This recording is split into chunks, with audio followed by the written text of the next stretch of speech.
નમસ્કાર દર્શક મિત્રો, આપ જોઈ રહ્યા છો આજકા ભારત ન્યૂઝ। સાબરકાંઠાના ઇલોલ પંચાયતની સભામાં સરપંચ શ્રીમતી જોહરાબેન મસી વિરુદ્ધ અવિશ્વાસનો પ્રસ્તાવ રજૂ કરવાની દરખાસ્ત કરેલ। અવિશ્વાસના કારણો: પહેલું કારણ, સરપંચ શ્રી પંચાયતના નાણાકીય વહીવટની સૂઝબૂઝ ધરાવતા નથી અને પંચાયતના સભ્યોનો વિશ્વાસ ગુમાવેલ છે।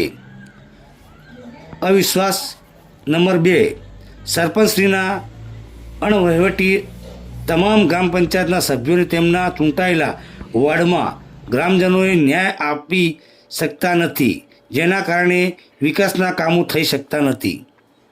કારણ નંબર 3, સરપંચશ્રીના પતિ દરેક ગ્રામજનો સાથે બીભત્સ વર્તન કરે છે।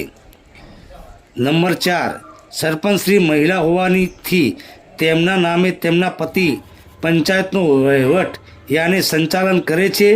તેઓ શ્રી પંચાયતના નાણાંનો બેફામ ઉપયોગ કરી પંચાયતને આર્થિક રીતે નબળી કરે છે। કારણ નંબર 5, સરકાર શ્રી તરફથી આવતી વિકાસની ગ્રાન્ટોનો ઉપયોગ યોગ્ય રીતે થતો નથી।